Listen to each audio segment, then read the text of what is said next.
All right, guys, what's going on? Welcome back to the Everything College Football Podcast. Damien and Nick here. We're doing our preview and prediction for the Notre Dame Fighting Irish. Marcus Freeman, he takes over as the head coach. He was the defensive coordinator last year. Brian Kelly heads to LSU. Freeman takes over. Tommy Rees, him staying is probably the biggest headline of the offseason for Notre Dame, at least in a positive light, because he had a big money offer to go be the offensive coordinator for the Tigers. He stays put, the former quarterback. He loves this program. He continues to be a part of it. Big time news there. Al Goldin, the former Miami head coach, he's had a few NFL jobs the last couple of years. He's going to be the defensive play caller here. Nick, Marcus Freeman being the head coach, I don't know if it was ideal, but it seemed like he was kind of the only choice. You make a call to Luke Fickell, see if he's interested. If he's not, then you're going with Freeman. I don't think it's a bad hire, but I don't know if it's the guy who's at the top of their list. But this is not a bad option because the players absolutely love him.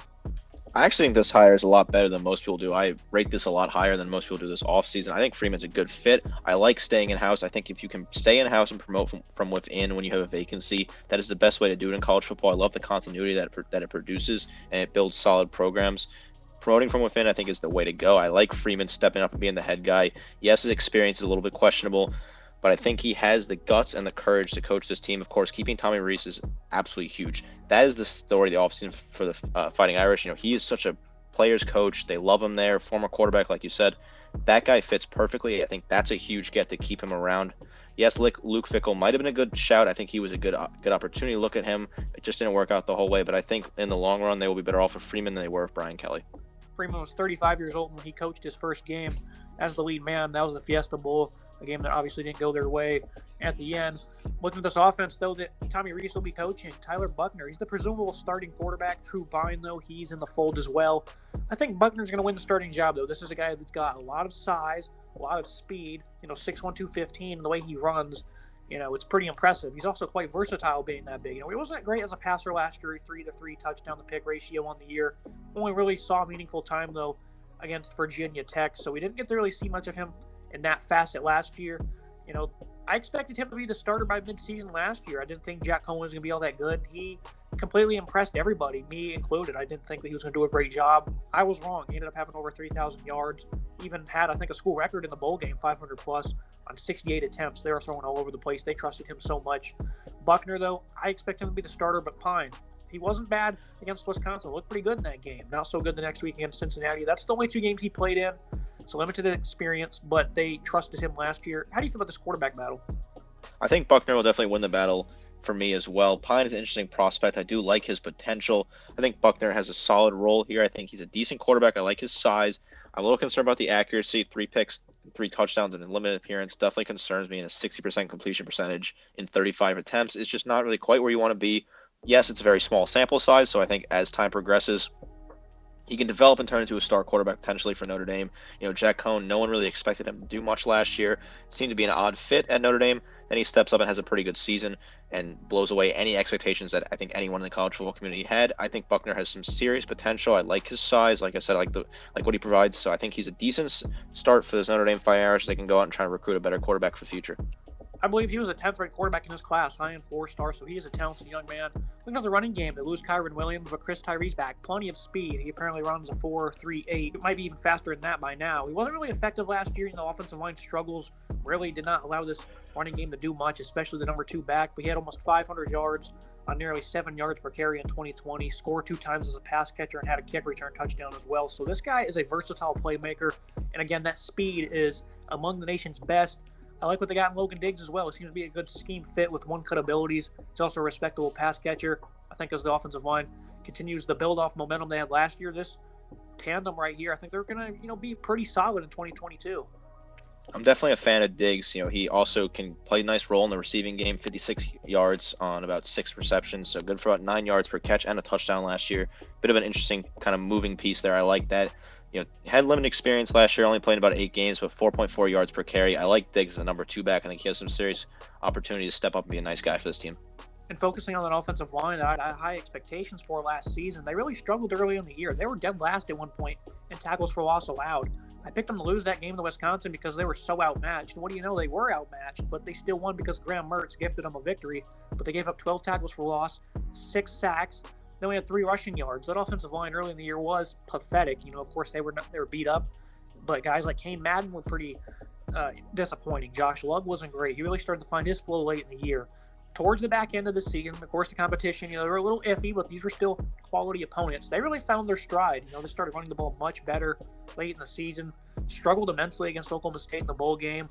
But for the most part, they kept the pass rush at bay in that game. They had 70 dropbacks, and Blake Fisher, I was very excited for him. He got hurt in week one. They were down to their third-string tackle at one point early in the season, so that certainly didn't help. But he got back on the field in that game. He did not allow a sack on 70 dropbacks. Blake Fisher's a guy I'm very excited for at right tackle, along with Jarrett Patterson, nation's best center, if you ask most people. Elite run blocker. He also did not give up a sack. Zeke Correll, he's still there to provide depth. I like Joe Alt at left tackle. Jeff Quinn departs. He does not appear to have a job for 2022 at the moment. He was a famed offensive line coach here at Notre Dame. Him and Kelly have accomplished a lot together, but it doesn't appear he is back. How do you feel about this unit that really disappointed early in the year, but really found their stride last year, and they're looking to continue to build off that as they enter 22?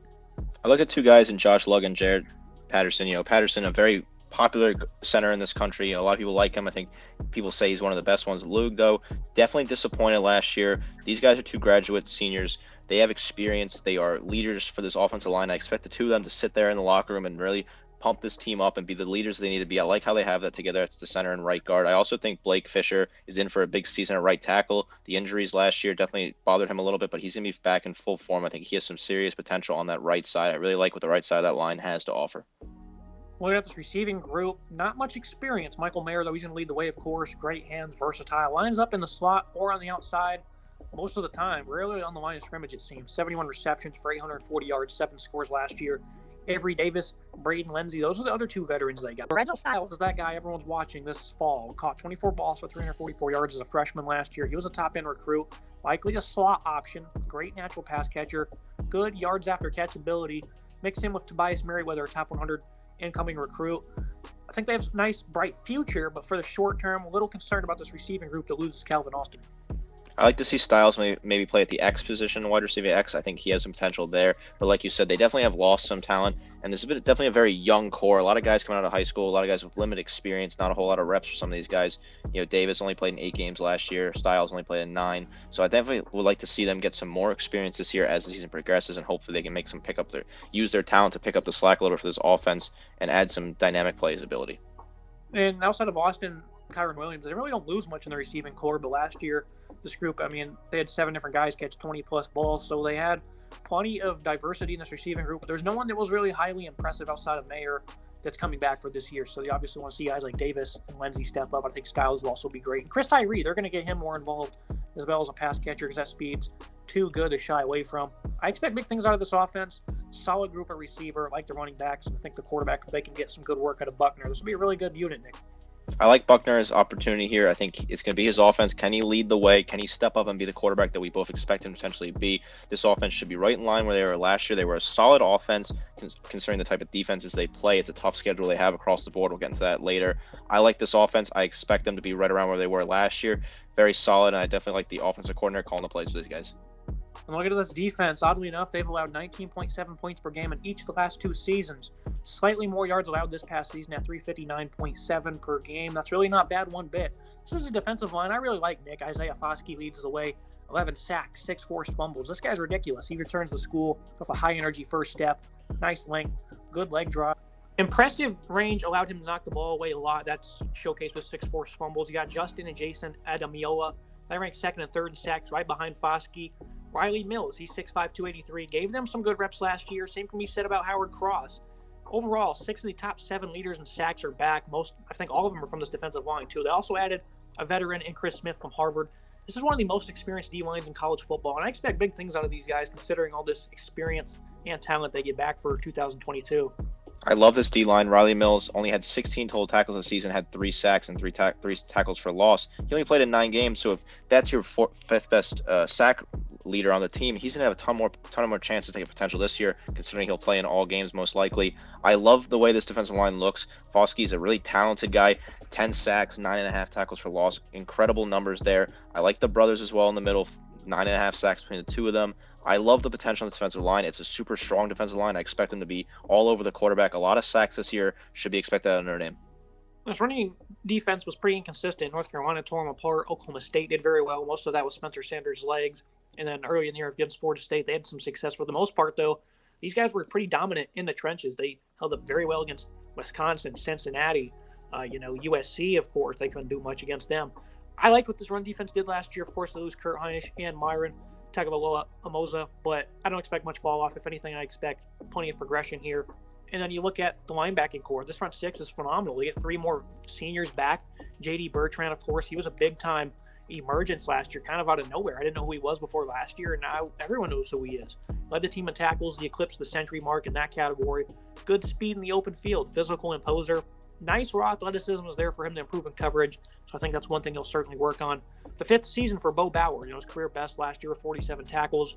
Him and Jack Kaiser are going to battle for playing time. He's a third-year guy who made all sorts of plays last year. Kaiser, 45 stops, 2 picks. Both were for touchdowns. He also had 2 forced fumbles and 5 pass breakups. I just raved about the defensive line. The linebacking core is just as good in terms of experience in playmaking. Love the linebacking core here. Bertrand, 6.5 tackles for loss and a sack, as well as a forced fumble and a fumble recovery. I love the talent he possesses. I look at Bo Bauer, 47 tackles last year, 5 tackles for loss, 1.5 sacks, also picked up an interception as well. And then Kaiser, 2 interceptions for touchdowns, another tackle for loss, plus 45 tackles across the board. These 3 linebackers together will be fighting for playing time. I love all 3 of them. I think they each have their individual qualities that make them solid players. I'd love to see Bertrand take the lead here and step up again and get another 100 tackles for this season. I think Bauer's in line for a good season. I think Kaiser can also surprise some field folks and maybe get to 60 or 70 tackles. And looking at the secondary, all they lose in the back end is Kyle Hamilton, who really didn't play much last year, because he was beat up with injury, and he goes on to be a top selection in the draft. They replaced him with an All-American and Brandon Joseph, a rangy DB of elite ball skills, 9 picks in the last 2 years at Northwestern. Couldn't have thought of a better way to replace your first-round safety than getting a guy like that. Cam Hart, he's the most physical corner on the roster. Clarence Lewis will probably shade him on the other side. 3rd on the team in tackles last year at 53. Struggled big time in the Fiesta Bowl, though. That's one thing I'm really eyeing this year is this cornerback group. I just want to see him be more consistent because they did record more picks than touchdowns allowed. They also gave up almost 3,000 yards through the air, though. Some of those better passing attacks like Oklahoma State, North Carolina, Cincinnati. Desmond Ridder had a good day. Drake London tore him apart. So some of these better passing attacks did really good. Of course, I think they held up pretty well against Purdue, for example. Forest State didn't have much going through the air. Hamilton dominated in that game. I would just like to see more consistency from the secondary, and I think it's certainly possible. Yeah, Brandon Joseph replacing Kyle Hamilton, perfect plug-in right there. Plug and play, replace him perfectly. Had a great career at Northwestern, transferred here to Notre Dame. I think this is a solid fit. I definitely like to see some improvement here for some of these cornerbacks. A little concerned at times some of these teams can torch them through the air, but I think with the coaching will improve these guys, and they can work on this a little bit. Houston Griffin, he's back. He might play safety, could be a nickel corner. He struggled in coverage for the most part last year, not as quick in the short area. That allows him to get beat. He did not record any plays on the ball last year either. He's just not very disruptive. He's a veteran. He'll probably enter the year as a number 2, though, behind probably DJ Brown. Those guys will battle for the starting spot. Brown struggled with tackling last year. So that second safety spot opposite Brandon Joseph is certainly up for grabs. So got guys like Ryan Barnes and Tariq Brassey. They're going to compete for nickel. Brassey was quite respectable last year in those nickel packages. I think they have a comfortable group of DBs. I think it could certainly be better. If those 2 corners, Hart and Lewis, step up and play really good this year, then I think they're in pretty good shape. If they struggle, then maybe not so much. Very experienced defense overall, Nick. I think this is probably most definitely one of the top 5 or top 10 defenses in the country, mainly because of how good that front 6 is, and then an All-American in the back end in Joseph. I really like this defense a lot. That front 6 is an absolute domination crew. I love what they can do. I expect high sack totals out of this guy. And then when you plug in a guy like Brandon Joseph, had a great career at Northwestern, who weren't a great team during his time there. He comes over, joins Notre Dame. This is a perfect plug-and-play kind of player. Replaces Kyle Hamilton almost to a T. I love the potential there. All-American talent. That's a great fit for me. Another great portal work by Notre Dame. Looking at the schedule preview and prediction, Nick, a lot of people hate on Notre Dame for not being in the conference, but these schedules are tough. Ohio State, BYU, USC, Clemson. Those are 4 teams that are going to battle for the playoffs. They also host a David Shaw squad that could upset you on any given Saturday. At Syracuse, the Carrier Dome's tough. Boston College is an interesting offense. North Carolina as well. Schedule is very tough. I think they lose to Ohio State to open up the year. But right now, the spread's plus 15. I think they'll cover that. But personnel in the secondary is going to be a big reason why they lose that game. They're going to want to play a lot of man coverage, and versus that passing attack, it's going to certainly be tough. I'm confident in this group to grow throughout the year, though, because that game at Columbus, it's going to be frustrating for them. They're going to be scratching their eyes all game long. And after that, it's really going to fire them up, and I think that's going to allow them to get better throughout the year. So I think they'll lose to Ohio State to open the year, and I think they'll lose on the road to USC to close out the year. This team could go 8-4 or 12-0, though. This schedule is just so hard to predict. October 8th against BYU in Las Vegas. the Cougars fans are going to travel for that, so that's going to be a road game pretty much against a very good ball team. I think the talent difference will allow them to win that, but overall, very tough schedule. What's your record prediction for the Fighting Irish? I am one of those people who thinks Notre Dame should join a conference, but it's certainly not because of their scheduling, because they play a weak schedule. This schedule is heavy top to bottom. It is an incredibly put together schedule. I love the way it looks. At Ohio State, at USC, really two tough games on the road. And then I look at the rest of the game. There aren't a lot of gimmies on this schedule. At North Carolina, that's going to be tough. Those fans going to be rowdy. At home to Clemson, tough team to play against. BYU, like you said, in Vegas, those fans are going to travel. Stanford, maybe they get caught off guard there.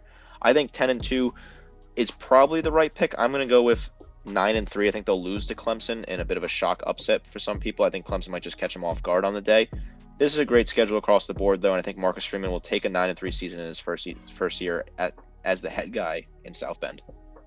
Playing against Marshall September 10th, that was a good passing attack last year. That's going to be a good opportunity for them to bounce back. Cal, tough Justin Wilcox defense. So the only real free gimme, I would say, is UNLV, which I think comes at a great time, October 22nd. You get a few heavyweights out of the way, and you get a few more afterwards. So I think that's a great middle of the year tune-up game for them. A nice 45-point win against UNLV would be good, to try and conquer the rest of the schedule. If they're undefeated up until that point, though, I think playoffs will certainly be on the radar, especially with teams like Clemson and USC. Those will be opportunities to pick up a big win. So I'm very interested to see this Irish team this year. Marcus Freeman's first season, his first game against Oklahoma State. It wasn't great, his coaching adjustments. He seemed flustered. His team could not get a stop on defense. They threw the ball a lot. They couldn't run. So obviously that was just one game. What will he be able to do over the course of the entire season? I think 8-4 would be pretty disappointing. I think 9-10 wins, that'd be a really great debut year for Marcus Freeman. In the short term, I think they're all right. Long term, we'll see what happens. Nick, as always, I appreciate you joining me. Yeah, thank you so much. This was fun. Make sure you guys like, comment, subscribe. See you next time.